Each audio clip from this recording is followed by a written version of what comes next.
Welcome to Backyard Oasis, a podcast designed by and for older adults living in the beautiful Pioneer Valley of Western Massachusetts and produced in the tech studios at Greenfield Community College in Greenfield, Massachusetts. Backyard Oasis reaches out to older adults who seek knowledge to help them live more thoughtfully, healthily, and happily, who hope to inspire others with their ideas, and who serve their communities in the interest of the greater good. We hope you join us frequently in our pleasant Backyard Oasis for wide-ranging conversations with a diversity of people who are growing older and want to talk about it. Hi, I'm Denise Schwartz. You know, Stephen King and Tabitha King did it. So did F. Scott Fitzgerald and Zelda Sayre. They're literary couples who live together and write books, their own books. Well, we have a literary couple right here in South Deerfield, Massachusetts. Bela Breslau and Stephen Bilias are a literary couple. They're married, they live together in South Deerfield, and they write books.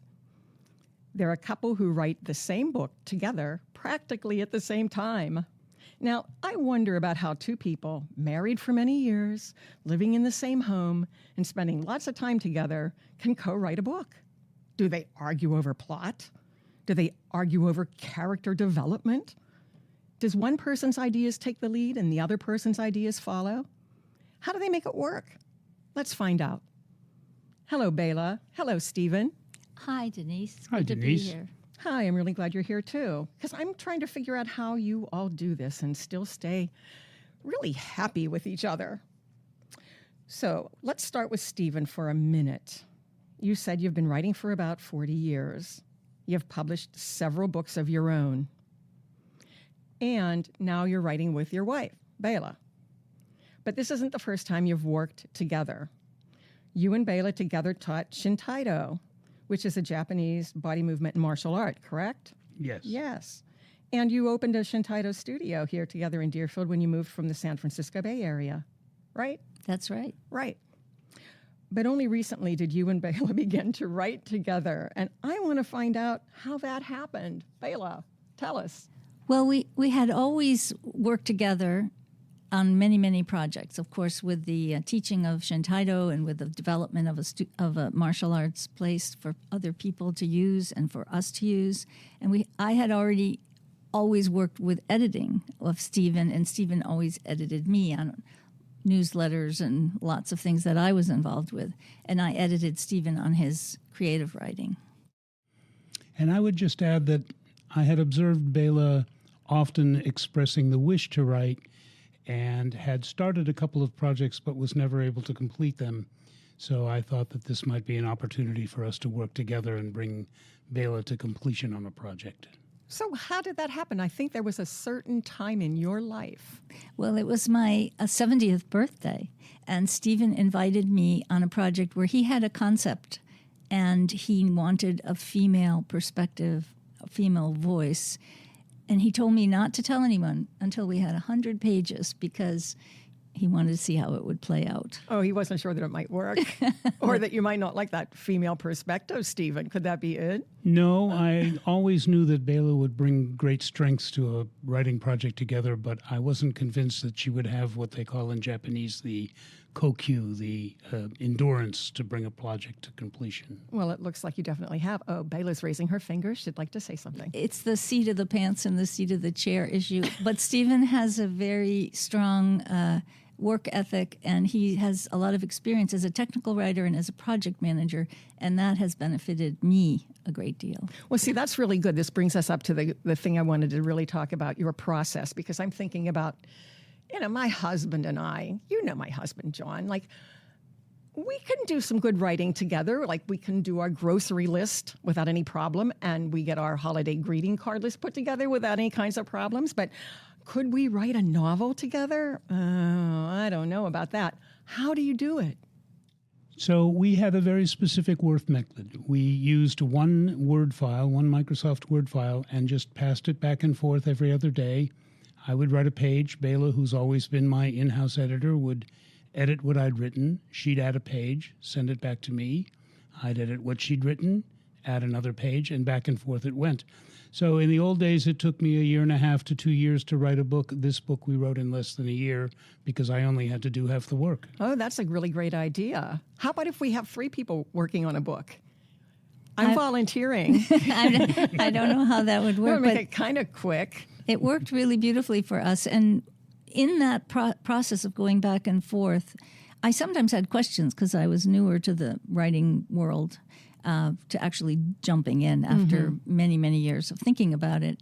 And occasionally I would ask Stephen, is it okay? I wrote a sort of scene that was a little whatever. Oh, you told me about it. You said you wrote a sex scene. Yes. I knew Bela wrote all the sex scenes. See, I knew we'd jump right into that, so let's not leave it too soon. And anyway, how did you do that? I don't know. It just came to me like that in that first book, that in the first part of the book, the main character needed to find herself, and that she reawakened after a tragic loss. And part of that reawakening was the physical reawakening. Later on, it became more spiritual reawakening in the next 2 parts. Well, I was going to ask you about conflict that arises while you're writing, but since we've already talked about the first book that you wrote together, let's just jump into that. It was called Pilgrim Maya. And why don't you tell us a little bit about it? Sure. So all I had at the beginning was a very simple idea, which was I wanted to write a book about a young woman who'd experienced a terrible tragedy and was looking for a way to go forward in life. So that was the impetus, and Bela brought, of course, a lot of her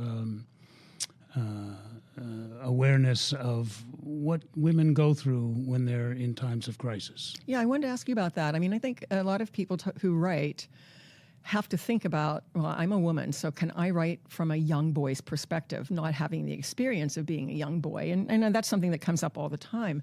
So a lot of people just try to wing it and make it work. You asked your wife to help you with that part, and I think that's really brilliant. That's right. That's how it worked. And we also came up with some processes that I needed that Stephen had never used before. For example, he used to just sit down, start writing, and go forward. Mm-hmm. I needed an outline. This first book is in 3 parts. There were characters in each section of the book. I made charts. We made charts. What did they look like? I couldn't. Part of this was just to help me with my memory, to make sure I knew who the characters were and what kind of personalities. And I would often pick a person I knew from the history of my life, and say that's Gloria, and then I could. That informed how that character was going to be. Describe her as a person that I had known. I mean, using the person I had known.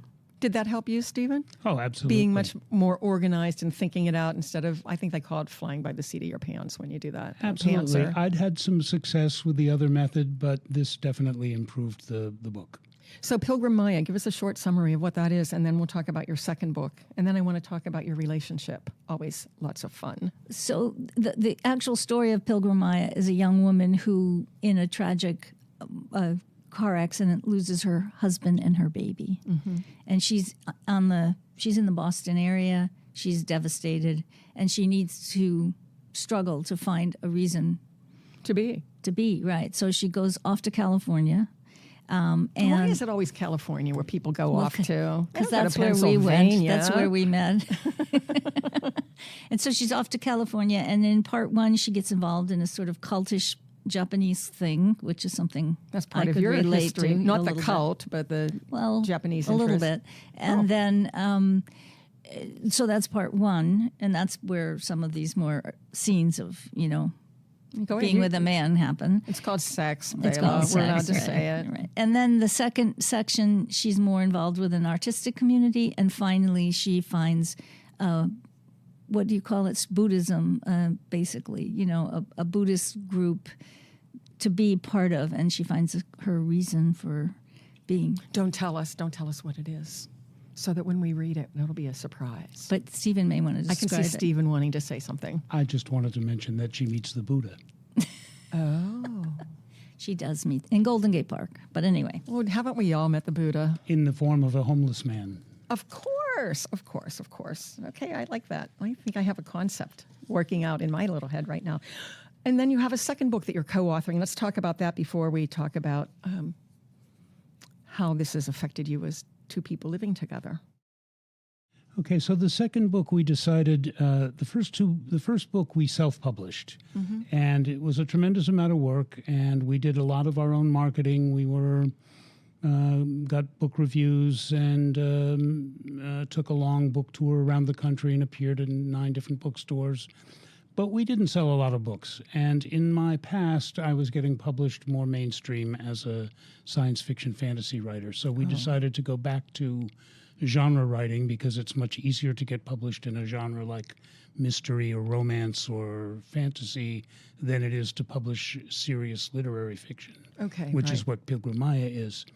So I had an idea about writing a book, again, about a young woman, interestingly, so it was great to have Bela as my co-author. And this young woman has a superpower, so she's a superhero. And her superpower is that she does nothing, but she does it spectacularly and powerfully. Oh, there are so many of us who have that superpower. And then she has to use her superpower in the course of the plot of the book. Oh, that's very cute. I like that idea a lot. What's the name of the book? The book is called Wei Warrior, and Wu Wei is the Chinese term meaning non-action action. So you could think of it as go with the flow. Go with the flow. Yeah, I like that very much. Do you need to say something else about that book? Where are you in the process? We've just completed a draft. We've just sent it to a copy editor and just got it back. And now we have a couple of months of work because the copy editor did a wonderful job and gave us actually more than a copy edit. She gave us really what would, in the industry you would call a line edit, meaning she made suggestions for changes and even approached something of a developmental edit, meaning that she was suggesting more major changes than you would get from a copy editor. Are you excited about that, or are you a little disappointed? Not disappointed at all. She asked us if we were dismayed, and I said no, it's just part of the process. We're looking forward to doing the work. And this copy editor mentioned that she finds that often the magic is in the revisions. So magic is in the revisions. So we hope that turns out to be true. I think that's a book. But not fiction. I think that's a great. Did somebody write that down? The magic is in the revisions. The magic is in the revisions. In Hollywood, they say writing is rewriting. Yes, definitely it is. I think what we need to talk about now, because I'm really curious, is, when you write, you think about your readers, of course.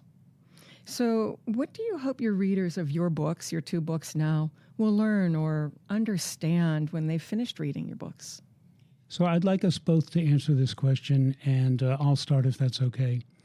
So I have always wanted people who read my books to be changed by them. I don't want my books just to be entertainment. I really want to have an effect on them. You told me that when you first started writing, you did it, and this sounds cliche, but it's very real for most writers. You wanted to change the world.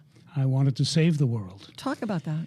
So my first science fiction fantasy book, which was published by a major publisher, Time Warner, was called The American Book of the Dead, and it was a black comedy about World War III, and it was written in the early 80s when the threat of nuclear extinction was quite strong.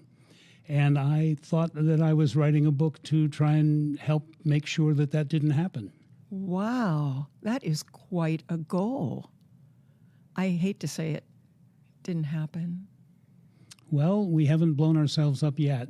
That's true. And at the same time, I should probably not have said that, because when you think about it, you never know whose own world changed because of what they read in your book. Yes, and I did get a few fan letters in which people expressed that. So that was interesting. And for our most recent book, which we also are planning not to self-publish, we're really hoping to land an agent and get published mainstream again. My feeling is the world really needs more Wu Wei. And if we can tell people about Wu Wei and convince them this is a good thing and entertain them in the process, that would be a big success. I wasn't going to talk about this, but would it be okay if we took 1 minute and give us an example of how someone might learn about Wu Wei and then incorporate it into his or her life?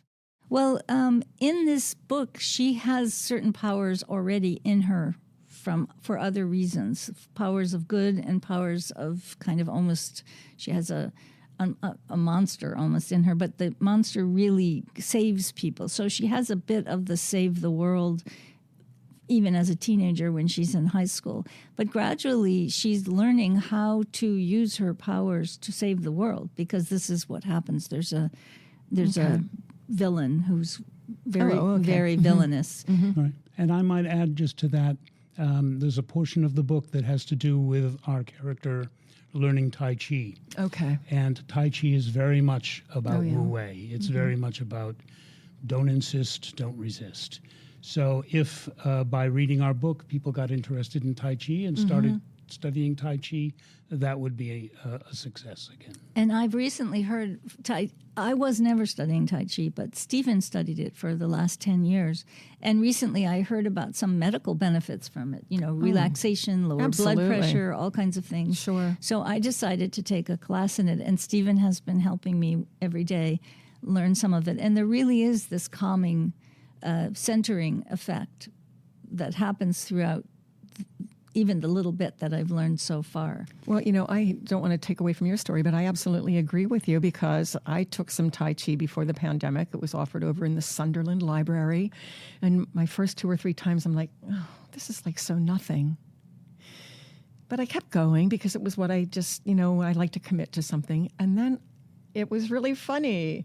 It turned out that I continued to want to go because it became much more than just nothing. I'm having that experience, and it's very new for me. The other thing I want people to take from the book is that these larger concepts can be applied to their own lives. And, the goal of connecting with other people, the goal of doing good in the world. And for me personally, as an older person writing, there's a personal goal of keeping my mind sharp. Sure. Keeping my body sharp and working in those ways. Well, using words and all the time and thinking, using your body, using your mind. We've talked about that a lot in the podcasts that we do, because, we talk about things that older adults are interested in. And we know that one way that we're going to, you say keep sharp, but one of the ways that we're going to continue to be really vibrant older adults is to keep doing things. Right. Yes, and Tai Chi is also very good for your balance, which is important for older people. Right. And also one of the watchwords of Tai Chi is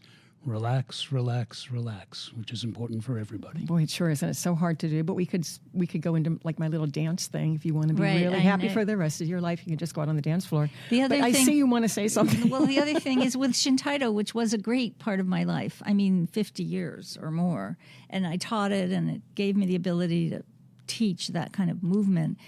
It's in some ways, when I look at it now, it's perfect for a younger body. There's a lot of, big movement, a lot of dramatic movement, a lot of hard practice. And right now I teach a little bit in a senior center for people who are cognitively and physically challenged.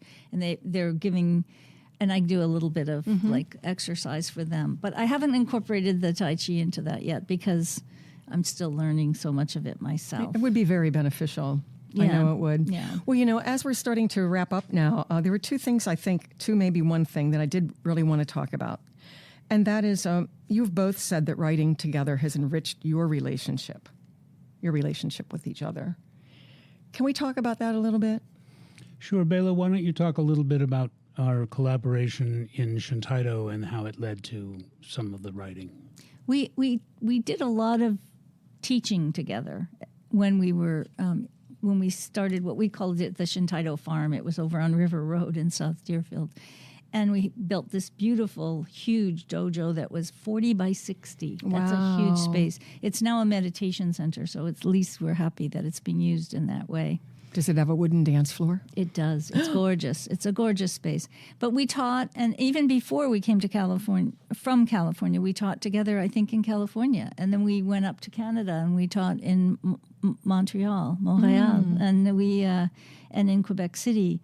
So we had that experience of collaborating, and it always went smoothly for us. We didn't have one person pushing down on the other, with like, I'm more senior than you and you have to listen. We never had that in our, we don't have that even in the writing, even though Stephen has so many years of incredible writing, and he's he's a moving force for it. I really appreciate that part. But I've started writing a little bit on my own, and I've started enjoying so much the connection that we have together that we, and also I'm starting to get a little more of a connection with the writing community that's around us. I'm curious, if you weren't writing together, would your relationship be as smooth and gentle as it is now?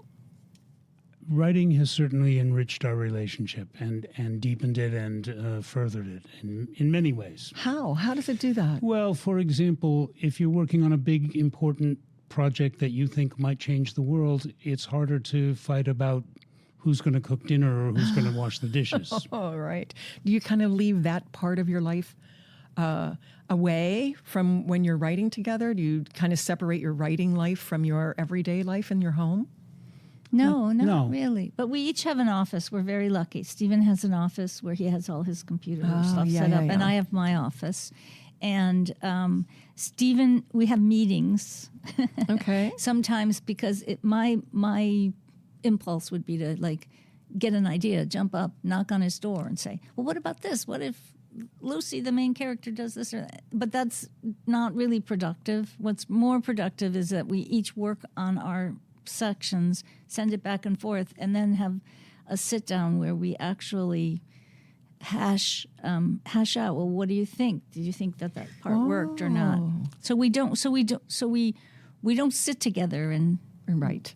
Yeah, hardly ever. And we've even talked about how we're going to handle the edits for this copy editor who's Yes, so generous. We think we might each look at our own computer. Just just so that we can focus and somehow be linked together, so that we can do some of the work we'll have to do together. So we may have Skype or Zoom meetings just between the two rooms. Okay, well, that's a real new concept in writing, I think. But I really love it. Yes, it looks like you want to say something else. One other thing I feel like, because this came up with me just the other day in writing this short story that I'm working on, you learn so much. I learned so much. Like, part of this Wu Wei book is at MIT in the 1970s, early 70s. I didn't know anything about MIT or certain buildings where research was being done that was kind of somewhat research many of us might not have approved of, about war and war efforts and so forth. And so the research, and also where women fit in the 1972, 73, women had to live on campus. There was only one dorm for them to live in. There were only 10 or 20% women at MIT at the time. So there's so much research that I found I educated myself during, and with computers it makes it so easy. So that's really wonderful. And I think that's something people can take away. Even if you don't want to write novels or, fiction, maybe you want to do a little writing or find a partner to do a different kind of project, either on the computer or in some other space. Very good point. And I think the one thing that keeps us going is that we are of an age. Right. But we still have ambitions. We have literary ambitions, and we have ambitions to have more adventures together. Oh, God, that sounds so wonderful. And it also sounds like there are more books in your future. Absolutely. Oh, I can't wait to read them. I have one thing before we really end today. What would you like your readers or the readers of your book, but mostly the listeners to this podcast, to take away from this conversation? Well, that a lot of things are possible. Everything's possible. There's a world of possibility for people to explore and express themselves. And you can change the world. I hope you're right. We definitely need that. I think we need to wind down now, but I see lots of opportunities for additional conversations with both of you. I hope you'd agree to come back and do another episode. Sure. And I'd also like to say I wish you many, many years of gentleness and kindness working together. It's pretty inspirational. Thank you, Denise. Thank You're you for welcome. having us. You're welcome. So see you guys all later. All right. All Take right. care. Thank Thanks you. for having us. You're welcome. Bye-bye. Stephen and Bela's book, Pilgrim Maya, is available on Amazon, Barnes & Noble, Kindle, and can also be ordered through bookstores. Or you can find it at odeonpress.com. That's ODEON press.com. This concludes today's podcast. We're always looking for new ideas, so feel free to reach out to Judy Raper, Associate Dean of Community Engagement at Greenfield Community College, at 413-775-1819 if you have an idea you'd love to share. Special thanks to the creators of Backyard Oasis, Denise Schwartz, Chad Fuller, Dennis Lee, and Christine Copeland. Have a great day.